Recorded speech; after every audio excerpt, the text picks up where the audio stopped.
देखिए, मेरे दृष्टिकोण से नीति आयोग में नहीं जाना ये कोई अप्रत्याशित बात नहीं है। इसीलिए कि जब राज्य के मुख्यमंत्री के दायित्व संभाल रहे हैं नीतीश कुमार और इस समय बर्निंग मुद्दा है राज्य का कि साहब हमारा जातीय जनगणना होना चाहिए, हमको विशेष राज्य के दर्जा मिलना चाहिए, पटना यूनिवर्सिटी को सेंट्रल यूनिवर्सिटी बनाना चाहिए और बाढ़ सुखाड़ से निजात के लिए हमको कार्रवाई करना चाहिए अस्थायी। इतनी सारी बातें हैं। इन बातों पर एक नीति आयोग की बैठक नहीं, पिछले कई एक नीति आयोग की बैठकों में इस तरह चर्चा होती रही है और उन बातों को नकारा गया है। तो फिर इस बैठक में आने का क्या उचित? इसलिए इस बैठक में न आ करके एक तरह से अपना विरोध प्रदर्शित किया गया है ताकि नरेंद्र मोदी जी को ऐसा लगे, ध्यान जाए कि बिहार पर ध्यान देना चाहिए। तो इसको कोई, मैं नहीं समझता हूँ कि इसको गठबंधन में कोई टूट है या कोई आपसी विशेष मतभेद है। काम के लिए होता है, परिवार में है, गार्जियन से तो कहा ही जाता है हमको एक चीज़ की कमी है, हमको एक चीज़ की कमी है। कभी कभी बोलचाल भी बंद हो जाती है, तो इसका क्या मतलब हुआ? परिवार टूट जाता है। उसी प्रकार से मैं कहता हूँ हमारा जो एनडीए है एकदम इंटैक्ट है।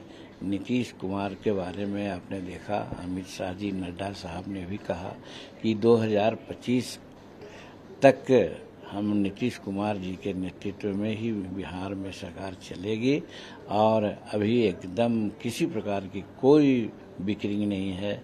और वही बात हम भी कहते हैं कि नीतीश कुमार के समक्ष अभी कोई नेता नहीं है बिहार में, कोई विकल्प उनका नहीं है। वैसी परिस्थिति में नीतीश कुमार वहाँ के मुख्यमंत्री 25 तक के लिए हैं। अगर कुछ बीच में बात कहीं होती है तो जनता का मैंडेट का अनादर होगा। हम समझते हैं कि वो किसी भी पॉलिटिकल पार्टी के सेहत के लिए ठीक नहीं होगा। लेकिन सर, आप खुद मुख्यमंत्री रहे हैं, एक पार्टी के मुख्य की स्थिति आती है तो जीतन राम मांझी साहब किन के तरफ होंगे, नीतीश कुमार के साथ या बीजेपी के साथ? स्थिति क्या बनती है? देखिए, अगर मगर का कोई जवाब नहीं होता है, लेकिन मैं जरूर कहता हूँ इसलिए कि हम आज से नहीं, जिस समय गठबंधन में हम आए थे उस समय से ही मैं कहा कि एनडीए में मैं हूँ लेकिन हम नीतीश कुमार के साथ हैं।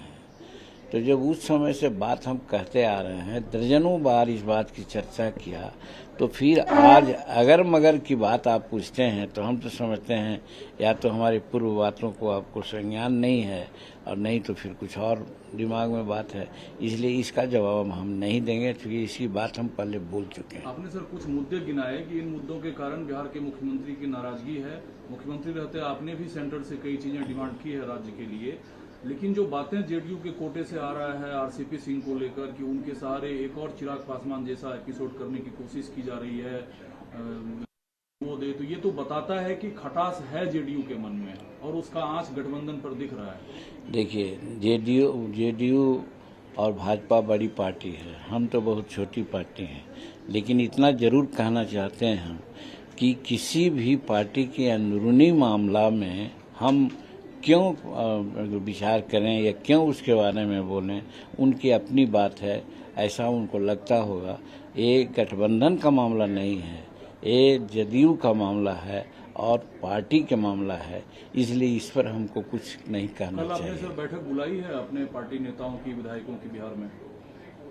हाँ, बैठक बुलाई है हमने और हम विशेष रूप में इसलिए बुलाने का काम किया है कि हमारे सामने भी इशू ये है कि हम दक्षिणी बिहार में विशेष रूप में हमारा प्रतिनिधित्व है, 4 विधायक हैं तो दक्षिणी बिहार से ही हैं और दक्षिणी बिहार में अभी सुखाड़ है और सुखाड़ के साथ साथ जो अंडरग्राउंड वाटर पानी है वो बहुत नीचे जा रहा है।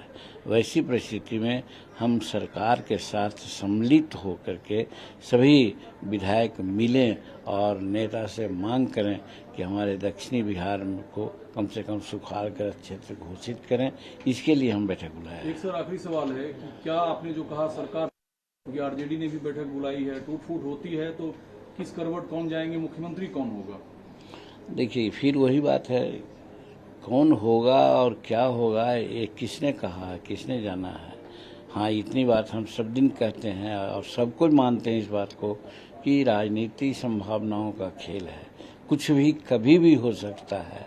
लेकिन अभी जहाँ तक एनडीए का सवाल है, हम समझते हैं एकदम पक्का और एकदम दृढ़ विश्वास के साथ करते हैं कि एनडीए में किसी प्रकार की कोई फूट नहीं है। इसीलिए ये जवाब कि अगला मुख्यमंत्री कौन होगा और तीसरा कौन होगा, इसका कोई औचित्य नहीं है।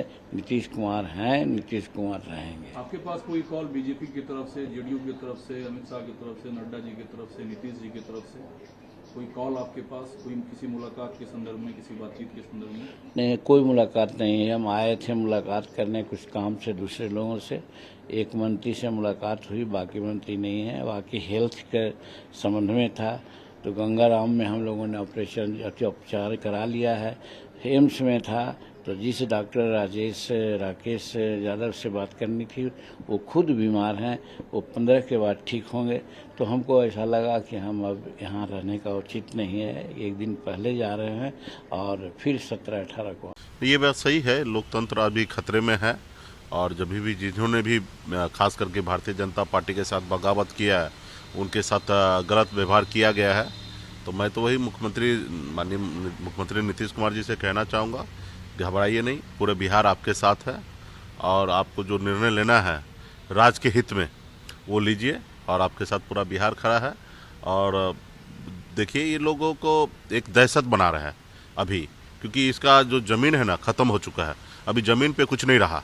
आपने देखा बोछा में हम 37,000 वोट से इनको हरा दिए। एक सीट इन्होंने पूरी शक्ति लगा दिया पूरे बिहार में, उसके बाद भी एक सीट नहीं जीत पाए।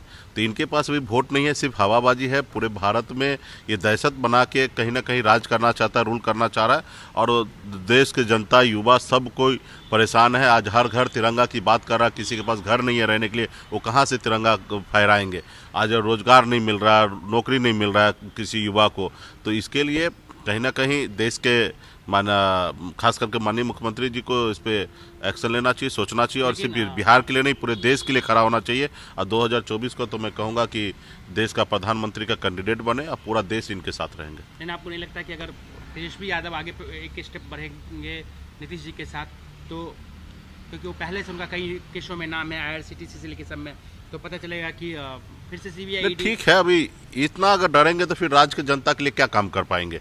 अब पार्टी है ना, ठीक है, व्यक्ति विशेष को लोग परेशान कर सकता है, पार्टी का एक विचार है, पार्टी अपना काम करेंगे। पार्टी जो है सरकार बनना है वो बहुमत का आंकड़ा का खेल है और आंकड़ा ऑलरेडी अभी आज की तारीख में माननीय मुख्यमंत्री नीतीश कुमार जी के पास है, RJD के पास है, कांग्रेस है, लेफ्ट है, इन लोगों के पास आंकड़ा पर्याप्त है। ठीक है, यहाँ पे कुछ भी नहीं कर पाएंगे जो महाराष्ट्र में किए या अन्य प्रदेश में किए, वैसा बिहार में ऐसा स्थिति नहीं है और यहाँ पे तो मजबूती से विपक्ष को खड़ा होना चाहिए। आप कह रहे हैं कि डरने की जरूरत नहीं है नीतीश? नहीं, बिल्कुल ही डरने की आवश्यकता नहीं है। बिहार के जनता पूरा माननीय मुख्यमंत्री नीतीश कुमार जी के साथ है। आने वाले दिन में आप लोग साथ देंगे, समर्थन देंगे नीतीश जी को?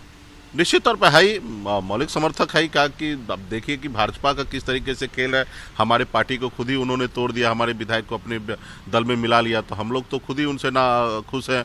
और इस तरीके के राजनीति नहीं, आज पूरे बिहार में निषाद समाज ने अपना खून पसीना बहाकर संघर्ष करके एक पार्टी बनाया और पार्टी में 4 विधायक हुआ, वो भी उनको बर्दाश्त नहीं हुआ कि एक पिछड़ा अति पिछड़ा का बेटा खड़ा हो रहा है और अपने लड़ाई लड़ रहा है, एजेंडा को पूरा करने के लिए सरकार में है, वो काम करेंगे, लेकिन उनको वो भी पूरा ये नहीं हो, हजम नहीं हो पाया। तो कहीं ना कहीं मेरे साथ गलत किया, तो इसी तरीके से पूरे भारत में कर रहे हैं। तो हम लोग अगर डर जाएंगे तो उनके गोद में बैठ जाएंगे। हमारे पास भी था कि पार्टी विलय कर लीजिए, अब पार्टी नहीं विलय कीजिएगा तो आपको खत्म करेंगे। मेरे साथ क्या चिराग पासवान के साथ भी किए, लेकिन कुछ लोगों के आंख पे पट्टी बंधा हुआ है, उनको नहीं समझ में आ रहा है, लेकिन हम लोगों को समझ में आ रहा है। हमने Day 1 से हमने लड़ाई लड़ा और आगे भी लड़ाई लड़ते रहेंगे।